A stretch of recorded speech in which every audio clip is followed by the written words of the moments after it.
Hello, all, and welcome to Unexplained Possibilities. Tell Me About It, the 12 Labors of Hercules, Part 2. Melvin is being lazy and forcing me to handle Part 2 and 3 of this Tell Me About It. So sit your butts down, pay attention, and you'll probably learn a little something. What? What do you mean I can't talk to them like that? Ugh. Fine.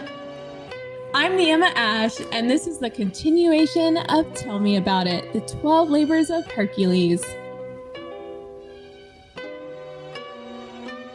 For Hercules' fourth labor, given to him by his pansy cousin, Eurystheus, was to capture the Erymanthian boar and bring it back to Eurystheus alive. Now, normally, this wouldn't be such a big deal to capture a boar, but this was no ordinary boar. The Erymanthian boar was a huge and aggressive beast. When it left its lair, it was known to kill and destroy any and everything in its path. Humans, animals, buildings. If it was in the boar's way, it wouldn't be for long. It's for that reason Eurystheus had chosen the boar for this labor. He just knew that the Erymanthian boar would rampage and kill Hercules. What a great cousin he is, right? Hercules takes off and starts his hunt for the boar. On the way to capture the boar, Hercules decides to visit his centaur friend, Pholus. For those of you who don't know, a centaur from the waist up is that of a human, and everything else is that of a horse. Excited to see an old friend, Pholus decided to share with Hercules meat. That's right, just meat. Hercules took his meat cooked, and Pholus ate his raw. Hercules saw Pholus had wine and wanted some. Pholus thought it was a bad idea, as the smell would attract other centaurs, and they could be a handful. Hercules uncorked the wine and told Pholus not to worry, and that he doubted any trouble would arise, and if it did, he would handle it. Clearly, Hercules forgot that his entire life has been plagued with trouble and misfortune from a very PO'd goddess. And like clockwork, trouble had found Hercules and Pholus. Just as Pholus had predicted, centaurs came and wanted some of the wine. Forgetting to dilute the wine with water, Pholus and Hercules were drunk, and well, that just led to more trouble. Hercules decided to chase off the centaur with his bow and arrows, the same arrows that he dipped in Hydra blood. Hercules was blindly firing arrows all over, and any centaur hit would drop dead immediately. Another centaur friend and teacher of Hercules, Chiron, happened to be in the area and was grazed by an arrow.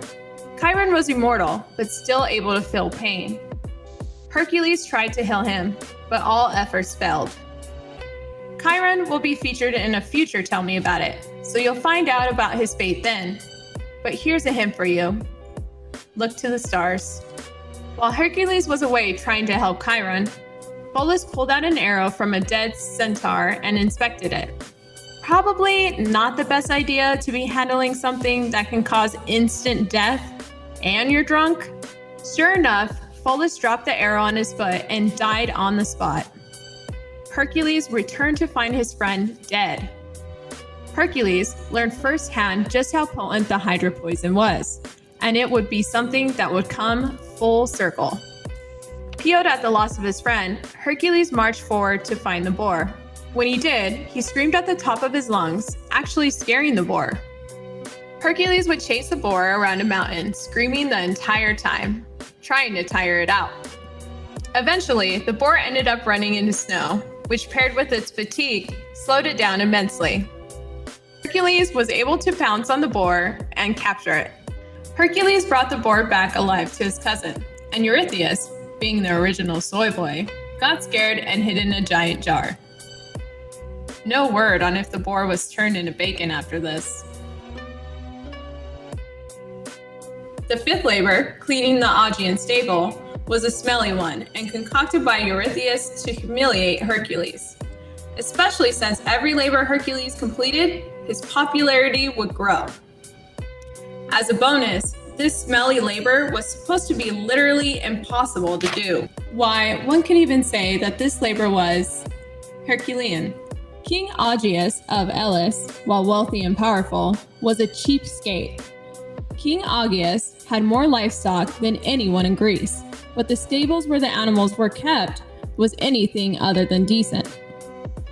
The smell was vomit-inducing and dung was all over the place. King Augeas didn't want to pay someone to clean up the stables, as the cost would be high. Because of this, those stables weren't cleaned for 30 years. Well, lucky for King Augeas, Hercules would show up and clean the stables for him for free, as it was part of his labor. However, things became a little more complicated.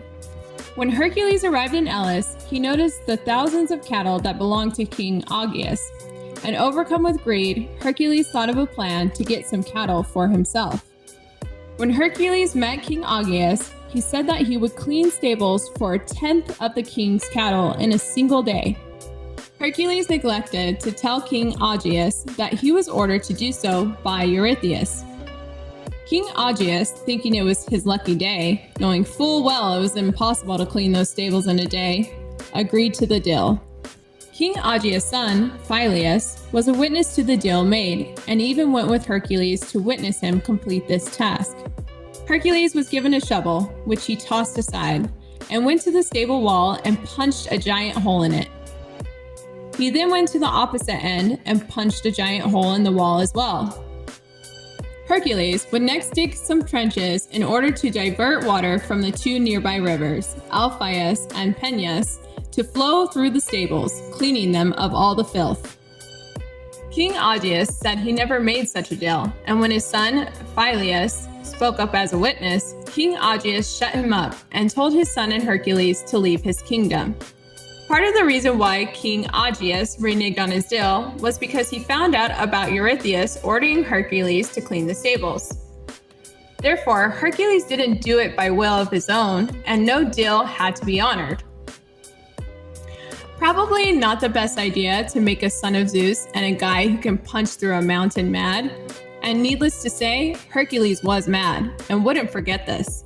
After these 12 labors were done, Hercules would go back to Elis to pay King Augeas a visit. Oh, and Hercules brought a blood-hungry army with him. If only he would have just given him some cattle. With the 5th labor completed, Hercules went back to Eurystheus, who found out about the payment Hercules wanted to perform the job. Because of that, Eurystheus didn't count this labor. With 2 labors not being counted, the 10 became 12. The 6th labor given to Hercules was to kill and drive off the Stymphalian birds. Okay, I know what you're thinking. Birds? Seriously? He had to get rid of some birds? While I agree on the surface, it doesn't seem that bad. But these birds were like something from a Hitchcock film. The birds were monstrous man-eaters. Their beaks were bronze, their feathers were sharp and metallic. The birds were even able to shoot their feathers at people. Oh, and did I mention their poo was poisonous? What type of nutbag god would create such a thing? Oh, right, Ares. Yes, the god of war himself created those demonic Pokemon, and it was Hercules' task to get rid of them. The Stymphalian birds got their name because they resided near Lake Stymphalia. The birds caused damage to the farmland, ate an untold amount of people, and they were able to reproduce like rabbits. The area around the lake was a marsh, and it in no way would be able to support the weight of Hercules. Eurystheus had thought this labor out and was giddy with the thought of Hercules being eaten by those monster birds. As Hercules was undertaking the labor, he struggled immensely. He wasn't able to get his footing in the marshes. The birds would hide in the trees, and the sounds they made were deafening. Athena gave Hercules a rattle made by the god of smithing, Hephaestus, which would make a horrid sound the birds would hear, scaring them. Hercules used the rattle, and it worked like a charm. The birds took off flying from the trees, trying to get away. Hercules, using his bow and arrows dipped in poisonous hydra blood, shoots down many of them. Hercules takes some of the dead bodies of the birds as proof of the task being done. The birds never returned to Lake Stymphalia, and instead made a new home on an island in the Euxine Sea where the Argonauts would have a run-in with them. With Hercules succeeding yet again, Eurystheus was beside himself. All he wanted to do was honor Hera and kill his cousin. How could something so simple be so hard? And this is where we're going to end it for today. Thank you all for watching, and we truly do hope you're enjoying this Tell Me About It. If you are, let us know in the comment section down below. Also, leave a like and subscribe to the channel for more content. If you haven't done so yet, be sure to follow Unexplained Possibilities on Facebook, Twitter, Instagram, and Reddit. Those links can be found in the description below. And remember, you've said tell me about it, and now you've been told. See you on part 3.